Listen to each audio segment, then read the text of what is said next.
Bohong. Aku hanya memikirkan satu peraturan penting. Kenapa kau lakukan hari ini kalau kau bisa melakukannya besok? Hahaha. Few moments later.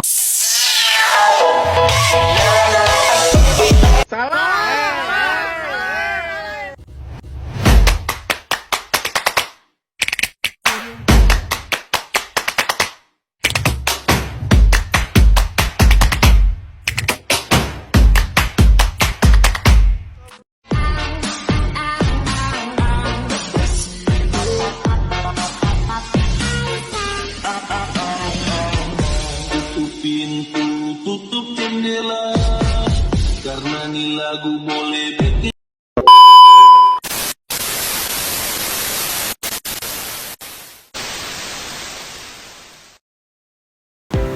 Halo, perkenalkan nama saya Elsie Dahlia, NIM 6424525, kelas 642B07, jurus manajemen, dan mata kuliah Bahasa Indonesia.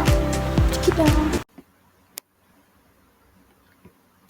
Tugas mandiri 1, nama Elsie Dahlia, NIM 6424525, kelas 642B07, mata kuliah Bahasa Indonesia.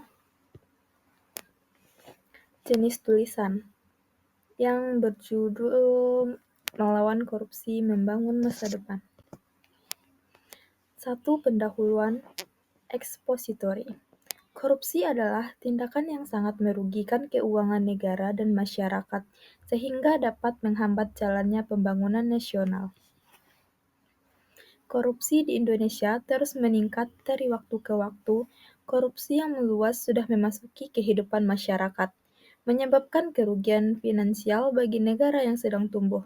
Peningkatan observasi kejahatan korupsi yang tidak terkendali akan membawa malapetaka tidak hanya pada kehidupan ekonomi nasional, serta dalam kehidupan berbangsa dan bernegara. Kejahatan korupsi sangat erat kaitannya dengan kekuasaan. Tindak pidana korupsi yang hampir terjadi di semua kasus di dunia, lebih terkhusus lagi di Indonesia, selalu berkaitan erat dengan penyalahgunaan kekuasaan. Oleh karena itu, para pelaku tindak pidana korupsi adalah orang-orang yang menduduki jabatan publik, baik itu di pemerintahan maupun di sektor swasta. 2. Dampak korupsi atau deskriptif. Korupsi memiliki dampak yang sangat luas dan merusak.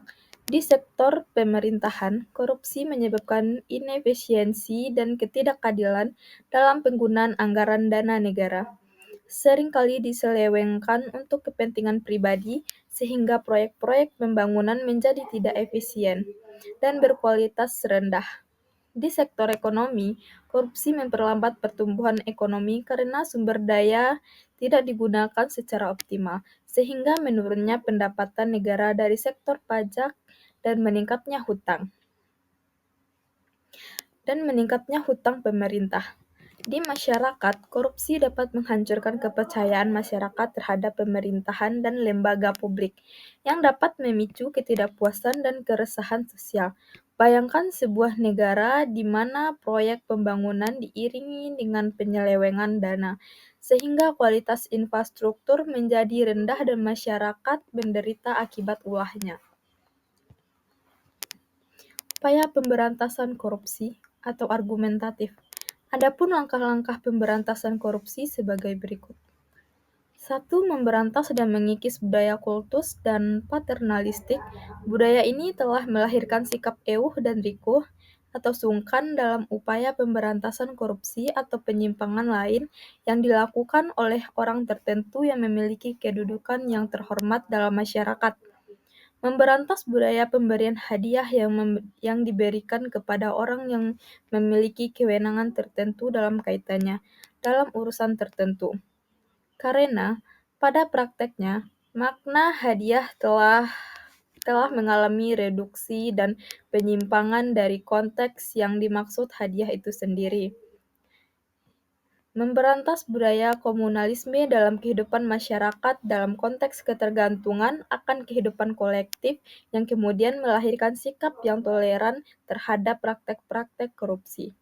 Memberantas budaya instan, karena selama ini dalam meraih segala sesuatu dengan serba singkat dan tanpa bekerja keras, sehingga aturan atau prosedur yang sudah menjadi ketentuan dengan mudah akan dilanggar.